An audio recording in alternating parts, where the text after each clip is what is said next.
Assalamualaikum warahmatullahi wabarakatuh. Alhamdulillahi rabbil alamin, alladzi yuhibbul muhsinin wa yarfa'u darajatil muttaqin. Qala Allah Ta'ala fi kitabil karim, a'udzu billahi minasy syaithanir rajim. Bismillahirrahmanirrahim. Tatajafa junubuhum anil madaji'i yad'una rabbahum khawfaw wa tama'aw wa mimma razaqnahum yunfikun. Qala Rasulullah sallallahu alaihi wasallam, afdalus siyami ba'da ramadana syahrullahi muharram, wa afdalus salati ba'dal faridati salatul lail. Jamaah salat maghrib Masjid Al-Muhajirin yang dirahmati oleh Allah, sebagaimana kita ketahui bersama, tadi pagi salah satu jamaah kita ada yang wafat, dipanggil Allah, maka tentunya kita bisa mendoakan beliau semoga semua dosa, salah dan khilaf beliau sudah diampuni oleh Allah. Semoga beliau mendapatkan tempat yang baik, lebih baik, jauh lebih baik dibandingkan tempatnya di dunia ini. Dan semoga keluarga yang ditinggalkan beliau ditolong Allah agar senantiasa ikhlas, sabar dan tabah. Amin, amin ya rabbal alamin. Juga kita bisa mengambil hikmah dari itu, bahwa kita masih diberi kesempatan oleh Allah untuk terus beribadah, untuk terus menambah bekal kita untuk hidup setelah mati, Selagi Allah memberikan kesempatan kepada kita, mari kita terus berusaha istiqomah untuk bisa hadir ke masjid ini, untuk sholat berjamaah, untuk mendengarkan kajian-kajian dan aktivitas apa saja yang diadakan di masjid kita ini. Juga kesempatan hidup yang diberikan oleh Allah kepada kita ini, mari kita pergunakan dengan sebaik-baiknya untuk istiqomah hadir ke majelis-majelis ilmu, ke majelis-majelis ilmu.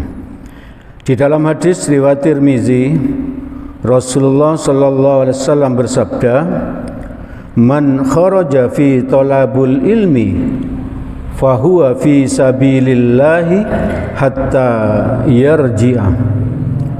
Barang siapa yang keluar untuk menuntut ilmu, maka ia berada di jalan Allah hingga ia pulang.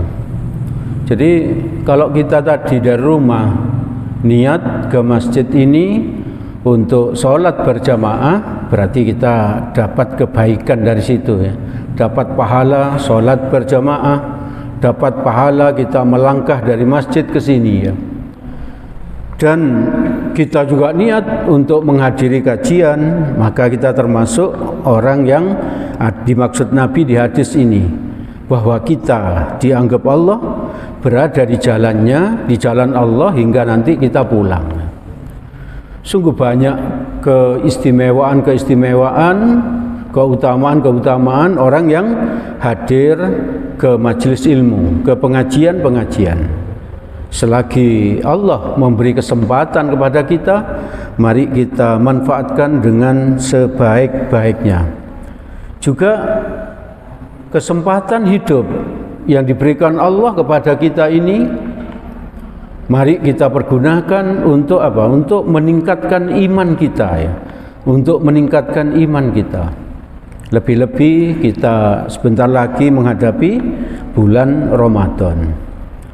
Kita 2 pekan terakhir ini sudah menyampaikan 11 ciri-ciri dari orang yang beriman, ya.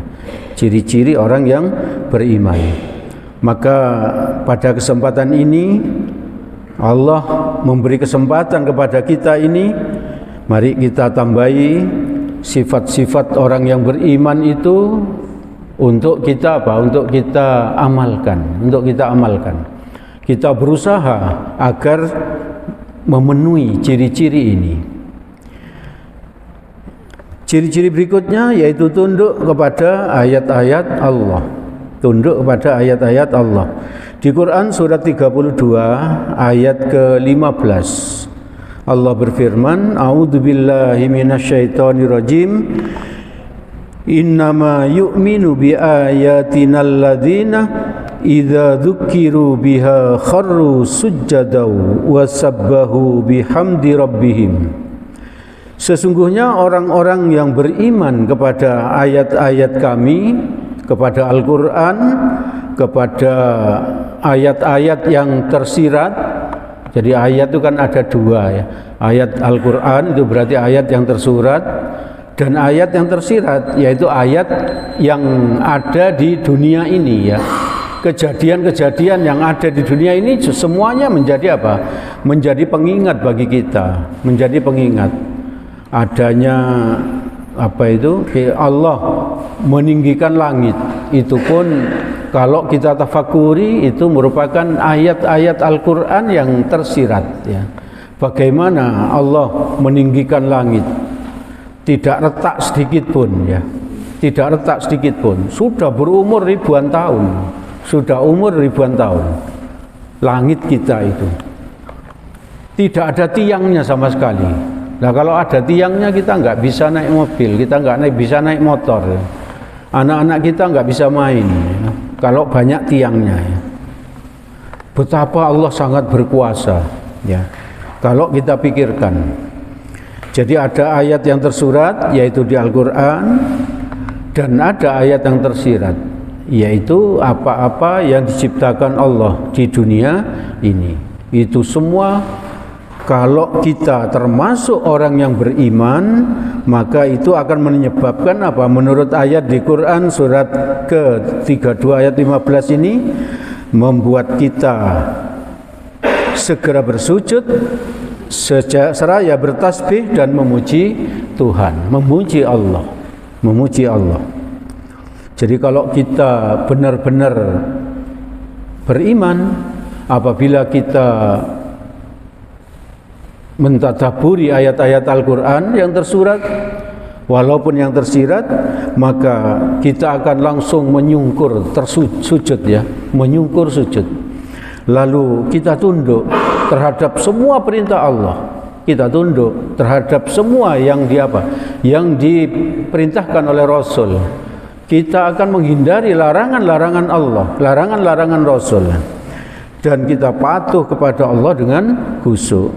Juga kita bertasbih mensucikan Allah, tidak syirik, dan kita memuji Tuhan, memuji Allah karena sudah banyak nikmat-nikmat yang diberikan oleh Allah kepada kita.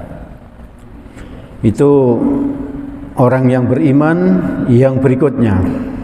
Lalu karena sifat-sifat yang tadi itu, bahwa kita mengimani betul Al-Quran ini dan ayat-ayat yang tersirat ini, maka lanjutan ayatnya kita tidak mungkin punya sifat yang ini, yaitu Quran surat 32 ayat 15 lanjutannya, wahum la yastakbirun, dan lagi pula mereka tidak sombong. Apa yang kita sombongkan? Wong kita ini nggak bisa apa-apa, ya. Apa yang bisa kita sombongkan? Ilmu kalau kita punya paling sedikit, ya, sedikit saja, ya. Ilmu agama misalnya, coba kita bandingkan dengan ilmu agamanya yang deket-deket aja dengan kita, misalnya dengan Bapak Quraisy Shihab misalnya. atau dengan almarhum Hamka misalnya. Bagaimana ilmu agama kita? Kita ini mungkin ilmu kita nggak ada sekian persennya, ya. Tidak ada sekian persennya. Beliau berdua itu minimal itu apa? Ahli tafsir, ya. Ahli tafsir Al-Quran. Berarti apa? Orang yang lebih banyak menguasai Al-Quran. Nah, kita ini tidak layak untuk sombong, dan memang Allah tidak suka kepada orang yang sombong. Nah, orang yang sombong itu adalah orang yang mengingkari Al-Quran dan hadis yang sahih. Itu berarti kita sombong. Lalu kita meremehkan orang lain, itu berarti kita sombong. Maka mari ke depan ini kita berusaha bersama-sama agar apa? Agar kita ini tidak sombong. Tidak ada yang bisa kita sombongkan, ya. Karena kita tidak bisa apa-apa. Kalau kita punya sesuatu yang merasa diri kita hebat, mari kita apa? Bandingkan dengan apa? Dengan orang yang lebih tinggi ilmunya, ya. Kalau kita ini merasa husuk, mari kita bandingkan dengan orang yang lebih husuk, ya. Dengan orang yang lebih husuk. Kalau kita rajin ke masjid, mari kita bandingkan dengan apa? Dengan orang yang lebih rajin dengan kita ke masjid. Kalau kita sangat rajin ke masjid, coba kita bandingkan dengan sahabat Nabi misalnya. Dengan Abdullah bin Umi Maktum misalnya. Abdullah bin Umi Maktum itu rumahnya jauh, ya, jauh dari masjid, dan buta, ya, dan buta. Tidak ada yang menuntun ke masjid, tapi beliau 5 waktu ke masjid. Bahkan menjadi salah satu muadzinnya Masjid Nabawi, ya. Nah, itu kalau kita lebih rajin, ya, lebih bandingkan ke atas lagi. Kalau kita husuk, merasa husuk sholatnya, bandingkan dengan Ali bin Abi Thalib, ya. Ali bin Abi Thalib itu kalau sholat apa? Sholat sunnah ini, dalam sholat sunnah, ketika kena panah itu ditarik ketika sholat, Ali bin Abi Thalib tidak merasa sakit, ya. Coba kita sedang sholat, digigit nyamuk aja sudah kesakitan, ya. Apalagi apa? Panah dicabut dari pahanya, ya. Dari pahanya. Berarti kita ini masih jauh sekali, ya, kalau dibandingkan para sahabat. Lalu ciri-ciri yang berikutnya ini kita bahas agak lama sedikit, ya. Sedikit tidur di waktu malam, ya. Sedikit tidur di waktu malam. Quran surat 36 ayat ke-16, surat ke-32 ayat 16. Tadi saya baca pada pembuka ini. Langsung saya baca artinya. Lambung mereka jauh dari tempat tidurnya. Mereka berdoa kepada Tuhannya dengan rasa takut dan penuh harap. Ini pun sebetulnya sudah sering kita sampaikan di sini, tapi mari kita ingat kembali, ya.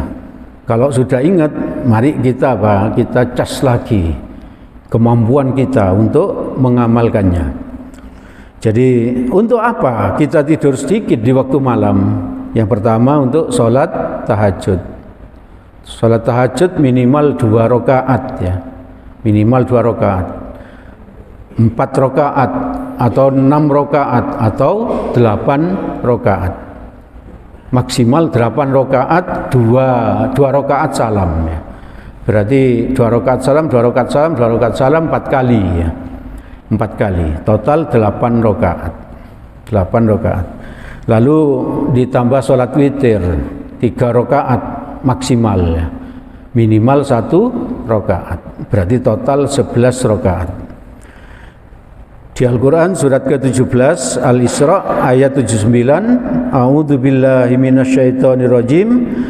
Wa minal laili fatahajjat bihi nafilatan laka asa ayyab'atsaka rabbuka maqaman mahmuda. Dan pada sebagian malam hari salat tahajudlah kamu sebagai suatu ibadah tambahan bagimu.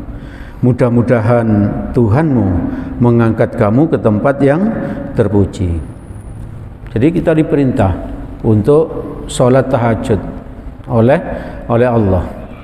Nabi kalau sholat tahajud sampai bengkak-bengkak, ya, sampai bengkak kakinya. Sampai istrinya itu Aisyah itu semacam bertanya, protes gitu pada Nabi, wahai Nabi, kamu itu sudah apa? Sudah diampuni dosanya yang lalu dan yang akan datang. Dan engkau pasti masuk surga. Bahkan surganya pertama kali. Surganya kelas 1. Kenapa kamu kok berpayah-payah? Berpayah-payah. Sholat tahajud sampai bengkak ya. Maka Nabi menjawab apa yang disampaikan Aisyah itu. Nabi menjawab, bukankah sepantasnya kalau aku mendapatkan seperti itu dari Allah, maka aku harus bersyukur gitu. Jadi aku harus bersyukur gitu. Itu Nabi ya, Nabi. Berarti jangan menganggap diri ini sudah banyak ibadahnya ya. Kalau memang banyak ya memang itu seharusnya kita bersyukur. Karena apa? Karena nikmat Allah itu sangat banyak ya. Ibadah kita itu kalau disuruh membayar nikmat penglihatan kita saja itu sudah nggak cukup ya. Itu sudah nggak cukup. Padahal nikmat yang diberikan Allah sangat banyak ya. Kita bangun tidur bisa melihat, itu luar biasa ya. Nikmat yang luar biasa. Banyak orang yang apa? Yang dikurangi nikmatnya. Seperti saya kan sudah dikurangi nikmatnya.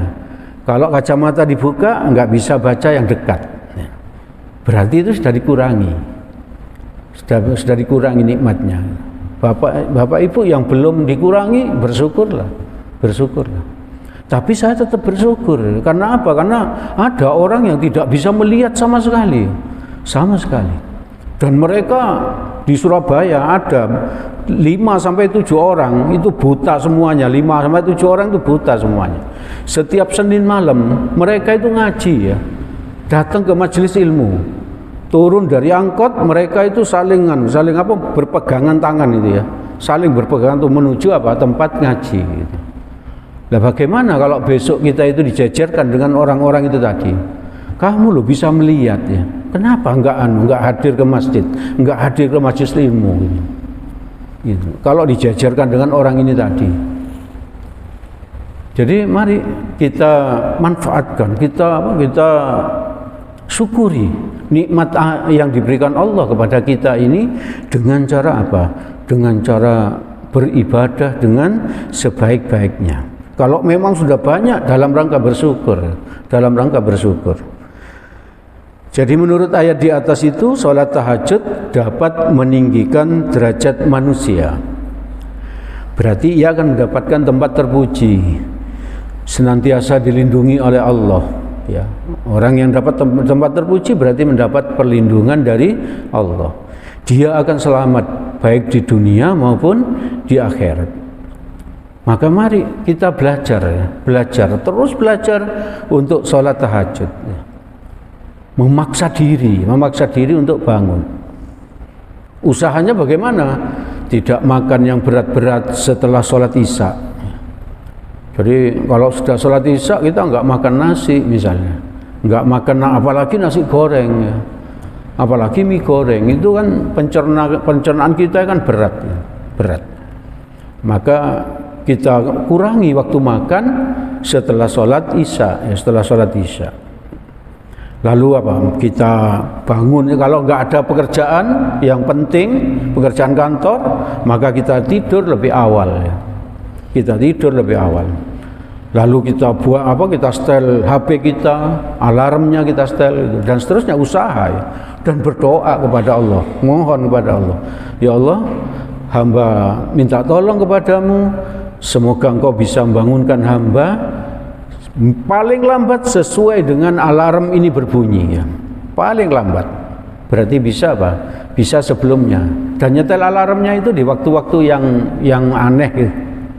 Bukan jam 3 persis. Kita setel jam 2:57 misalnya. Agar kita itu enggak hafal loh, kalau ini alarm bunyi, oh ini jam berapa ini? Jam 3. Matikan dulu terus tidur lagi. Bisa begitu ya. Kita ubah-ubah terus ya. Misalnya sekarang 257, besok 255 dan seterusnya gitu. Dan seterusnya. Mari kita berusaha sama-sama belajar, sama-sama berlatih untuk apa? Untuk tahajud ya. Untuk tahajud. Dan sholat tahajud ini adalah sholat sunnah yang paling utama setelah sholat wajib. Setelah sholat wajib di hadis riwayat Muslim, nomor 1163 dari Abu Hurairah radhiyallahu an. Tadi saya baca pada pembuka, saya baca artinya. Rasulullah sallallahu alaihi wasallam bersabda, puasa yang paling utama setelah Ramadan adalah puasa di bulannya Allah, yaitu puasa Muharram, ya. Puasa Muharram di tanggal 10 Muharram. Dan sholat yang paling utama setelah sholat wajib adalah sholat malam, yaitu sholat tahajud dan witir. Jadi mari kita latih terus, ya. Bukan berarti saya sudah bisa, ya. Bukan berarti saya sudah bisa. Saya belum bisa 12 rakaat, 11 rakaat belum bisa. Maksudnya belum bisa istiqomah, ya. Belum bisa istiqomah. Tiap hari belum bisa. Yang bisa, yang paling sering itu apa? 2 tambah 3, ya. 2, 3. Kalau capek sekali satu, yaitu apa? Witir, ya.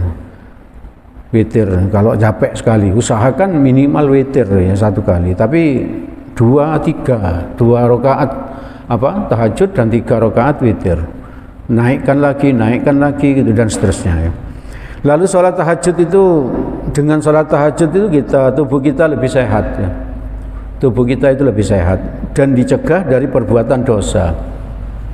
Kalau orang tahajud terus paginya itu ngelentruk gitu, ya, capek, itu berarti gagal, ya. Berarti apa? Dia kalah dengan nafsunya. Orang yang tahajud itu memang apa? Penyakitnya itu apa? Ingin dihormati, ya. Ingin dihormati. Nanti istrinya minta tolong, Mas, minta tolong ini kompor ini gasnya habis. Aku ngantuk, Dek. Tadi malam tahajud. Seperti itu, gitu. Lalu apa itu, dan seterusnya, ya. Minta dihormati terus, ya. Minta dihormati. Penyakitnya orang ngaji seperti kita ini apa? Ingin dianggap pintar, ya. Kalau orang lain tidak menganggap kita ini pintar, bisa jadi marah, gitu. Itu harus kita perangi, ya. Harus kita perangi penyakit-penyakit seperti itu. Ini hadisnya ini. Orang yang tahajud, hadis riwayat Tirmizi. Nabi bersabda, lakukanlah sholat malam, karena itu adalah tradisi orang-orang soleh sebelum kalian. Jadi orang-orang soleh sebelum kita itu sudah melakukan sholat tahajud, ya. Sudah sholat tahajud. Berarti sebelum kalian, Nabi bersabda ini kan 1400 tahun yang lalu. Berarti sebelum kalian tuh berarti di zamannya Nabi Isa, di zamannya Nabi Sulaiman, di zamannya Nabi Musa itu sudah ada sholat tahajud itu. Cuman barangkali bentuknya beda, kita tidak tahu, ya. Kita tidak tahu.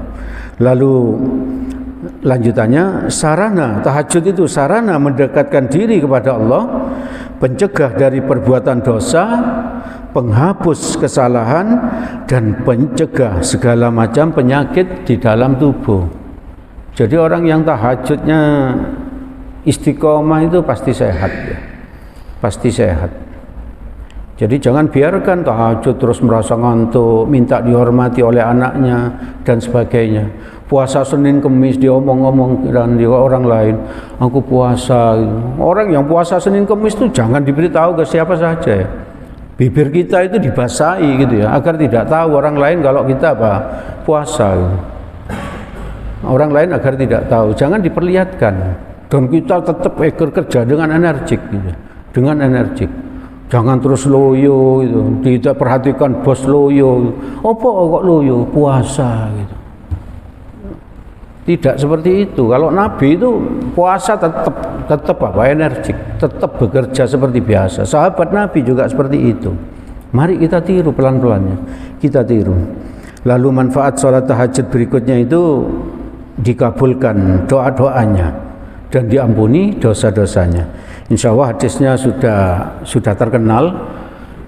Saya baca aja artinya. Hadis riwayat Bukhari dan Muslim. Nabi bersabda, pada tiap malam Tuhan kamu turun ke langit dunia. Ketika tinggal sepertiga malam yang akhir, Dia berfirman, barang siapa berdoa, pasti aku perkenankan doanya. Barang siapa meminta kepadaku, aku perkenankan permintaannya. Dan barang siapa meminta ampunan kepadaku, aku ampuni dia. Jadi mari kita sambut ini tantangannya Allah ini, ya. Ini kan semacam Allah menantang kita, ayo bangun kamu. Bangun kamu, jangan tidur terus, jangan tidur terus. Kalau kamu berdoa, akan aku perkenankan doamu ini. Kalau kamu meminta apa saja, akan aku akan kamu berikan, akan aku perkenankan permintaanmu. Dan kalau kamu minta ampun, maka akan aku ampuni. Itu kata-kata Allah. Lalu yang berikutnya, untuk apa sedikit tidur di waktu malam? Untuk bertaubat ya, untuk bertaubat. Mumpung Allah masih memberi kesempatan kepada kita, mari kita bertaubat ya. Bisa jadi besok kita almarhum ya. Kalau tadi pagi kita apa? Ngelayat, bisa jadi besok atau lusa kita yang dilayat ya. Kalau hari ini saudara kita yang dipanggil almarhum, bisa jadi besok atau lusa atau kapan kita yang disebut almarhum. Kita itu hanya menunggu apa? Giliran ya. Kita hanya menunggu giliran. Belum tentu yang tua itu akan meninggal duluan, belum tentu ya. Betapa banyak seorang anak itu meninggal lebih dulu dibandingkan ayahnya ya. Dibandingkan ibunya, bahkan dibandingkan kakeknya ya. Dibandingkan kakeknya. Maka mari kita gunakan kesempatan yang diberikan Allah ini untuk bertaubat. Hadis riwayat Bukhari dari Abu Hurairah radhiyallahu an, Rasulullah sallallahu alaihi wasallam bersabda, saya baca artinya, demi Allah sesungguhnya aku memohon ampun kepada Allah dan bertaubat kepadanya dalam sehari lebih dari 70 kali. Itu Nabi ya. Nabi yang sudah pasti diampuni dosanya, Nabi yang sudah pasti masuk surga, masuk surganya pertama kali, masih minta ampun kepada Allah, bertaubat kepada Allah minimal 70 kali sehari. Maka mari kita bertaubat pun minimal 70 kali, minimal. Di hadis yang lain dikatakan 100 kali. Beristighfar 100 kali. Beristighfar dengan lembutnya, dengan sungguh-sungguh, bukan astagfirullah, bukan begitu. Tapi dari dalam hati kita, bahwa kita menyesali dosa-dosa kita, berjanji kepada Allah tidak akan mengulangi, dan minta ampun, Lalu untuk apa lagi kita sedikit tidur di waktu malam? Membaca Al-Quran ya. Membaca Al-Quran. Membacanya dengan tartil ya. Quran surat Al-Muzammil ayat yang keempat. Warattilil Qur'ana tartila. Dan bacalah Al-Quran itu dengan perlahan-lahan. Jangan kesusu ya. Jangan perlahan-lahan. Perlahan-lahan. Sambil kalau kita belum lancar ya, bacanya, sambil kita perlancar gitu ya. Sambil kita perlancar. Kita baca sesuai dengan tajwidnya. Mumpung membaca itu, mumpung baca. Dan kita lihat gitu. Jangan sampai kita sedang baca terus cepet-cepetan sehingga apa? Yang salah tetap salah gitu ya. Yang salah tetap salah. Maraknya kita baca pelan-pelan gitu. Oh, ini ternyata apa? Ini tok, ini bukan tak, misalnya seperti itu gitu. Jadi kita baca pelan-pelan.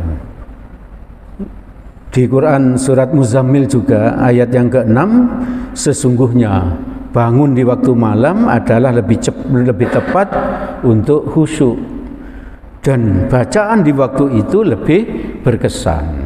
Bacaan di waktu itu lebih berkesan. Maka mari kita baca Al-Quran dengan tartil, berusaha agar betul ya, kalau panjang dibaca panjang ya, huruf-hurufnya berusaha ini, terus belajar. Mari sama-sama belajar ya, sama-sama belajar. Maka mari kita berusaha untuk mentadaburinya. Ini Allah seolah-olah bertanya kepada kita di Quran surat ke-47 ayat 24. Afala yatadabbarunal Qur'an am ala qulubi aqfaluha. Maka apakah mereka tidak mentadaburi atau merenungkan Al-Quran, ataukah hati mereka sudah terkunci? Jadi Allah bertanya kepada kita, kalau kita tidak mau mentadaburi Al-Quran, seolah-olah hati kita sudah terkunci. seolah-olah hati kita sudah terkunci. Maka mari kita tadabburi Al-Fatihah yang 17 kali kita baca sehari semalam, kita tadabburi. Oh gini terus dan seterusnya. Mari sama-sama ya, sama-sama. Bukan berarti saya sudah bisa, bukan berarti saya sudah, tetap sama-sama belajar. Nah, untuk bisa melakukan ini semua jam berapa kita harus bangun gitu. Kalau kita mau 8 rakaat tadi itu tambah 3 rakaat ditambah istighfar minimal 70 kali, ditambah berdoa karena doa di saat itu pasti dikabulkan Allah, dan ditambah membaca Al-Qur'an dengan tartil. Kalau menurut keterangan Al-Qur'an di Quran surat Al-Muzammil juga ayat yang kedua, bangunlah untuk sholat di malam hari kecuali sedikit daripadanya. Jadi sedikit tidurnya ya, sedikit tidurnya. Apakah kita tidak akan sakit? Tidak mungkin. Kenapa? Ini Allah yang memerintahkan ya. Jangan takut sakit ya, jangan takut sakit. Kalau Allah memerintahkan nggak mungkin berbahaya ya, tidak ada yang berbahaya. Justru yang dilarang Allah itu pasti berbahaya ya, pasti berbahaya. Lalu seperduanya katanya menurut firman Allah, atau kurangilah dari seperdua itu sedikit, atau lebih dari seperdua itu, ya plus minus seperdua berarti. Mari belajar bersama-sama ya. Pelatihan untuk itu. Nabi itu tahajudnya mulai jam 12 sampai subuh, tidak tidur lagi gitu. Tidak tidur lagi. Nah, mari kita berusaha ya, walaupun enggak jam 12 ya, jam setengah 3 lah, mulai nanti malam barangkali setengah 3 gitu ya. Besok setelah terbiasa selama misalnya 2 minggu itu dikurangi lagi tidurnya. Ayo bangun jam 2.15 misalnya. Terus dibiasakan, setelah terbiasa dikurangi lagi tidurnya gitu ya, sampai mencapai waktu ideal. Waktu idealnya apa ini? Ibadah ini bisa kita lakukan semua ya. Ibadah ini bisa kita lakukan semua. Dan ini latihan bagi kita untuk menuju Ramadan ya. Agar kita mendapatkan apa? Lailatul Qadar.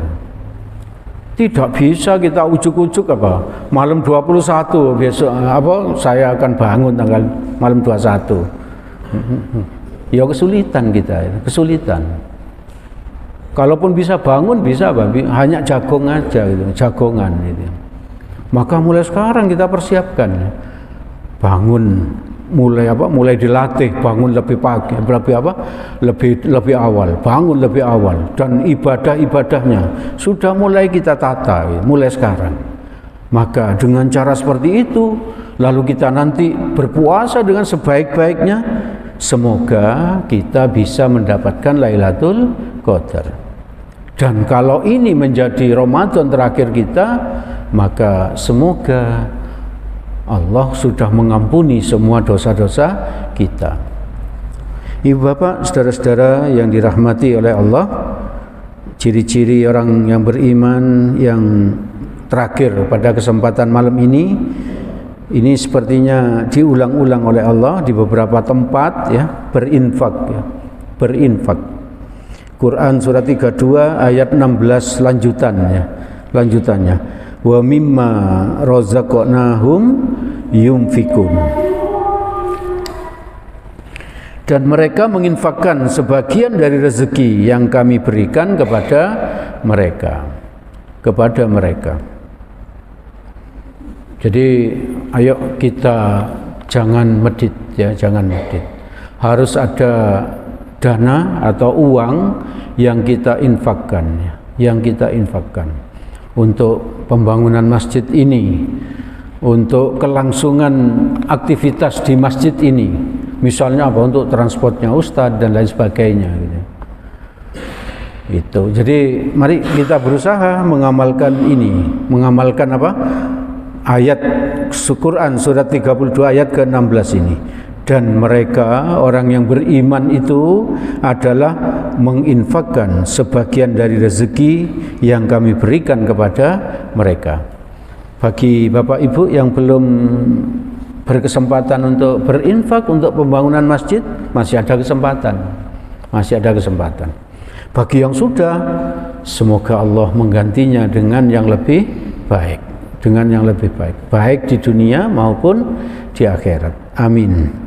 Ibu bapak, saudara-saudara yang dirahmati oleh Allah, tambahan ciri-ciri orang yang beriman malam ini yang perlu kita latih terus agar kita menjadi orang yang berkualitas semacam ini. Mari kita latih bersama, yaitu yang pertama, tunduk kepada ayat-ayat Allah, baik ayat yang tersurat di Al-Quran maupun yang tersirat yang ada di alam sekitar kita, ya. Seperti misalnya apa? Misalnya yang disebutkan oleh Ustadz yang tadi malam, bahwa makanannya cicak itu adalah nyamuk, gitu. Cicak itu nggak bisa terbang, sedangkan nyamuknya bisa terbang. Lah bagaimana kok bisa cicak itu bisa makan? Nah, itu kan berarti apa? Menunjukkan ayatnya Allah yang tersirat, gitu. Yang harus kita pikirkan.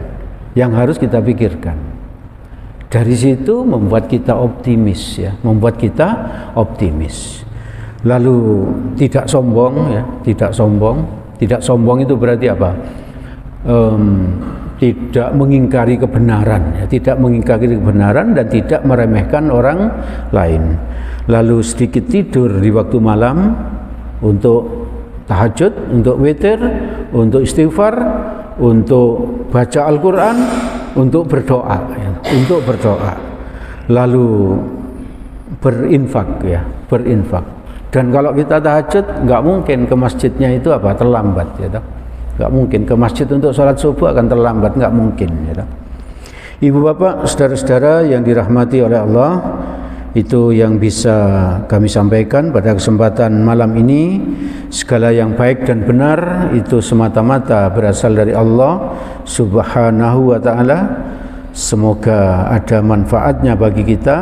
Semoga Allah menolong kita agar kita bisa mengamalkannya. Amin. Apabila ada salahnya, saya mohon maaf yang sebesar-besarnya. Diingatkan kepada ibu bapak yang ingin berkurban, insyaallah hari raya kurban itu tanggal 29 Juni tahun 2023. Bisa yang ingin menabung, ya, bisa menghubungi Bapak Sofyan atau Ibu Junaidi. Nabi berkurban setiap tahun, maka mari kita berusaha untuk berkurban setiap tahun. Agar tidak berat, mari kita menabung, ya. Ibu bapak, saudara-saudara yang dirahmati oleh Allah, mari kita tutup majlis ini dengan doa kafaratul majlis. Subhanakallahumma wa bihamdik, asyhadu an la ilaha illa anta, astaghfiruka wa atubu ilaik. Billahi taufiq wal hidayah. Assalamualaikum warahmatullahi wabarakatuh.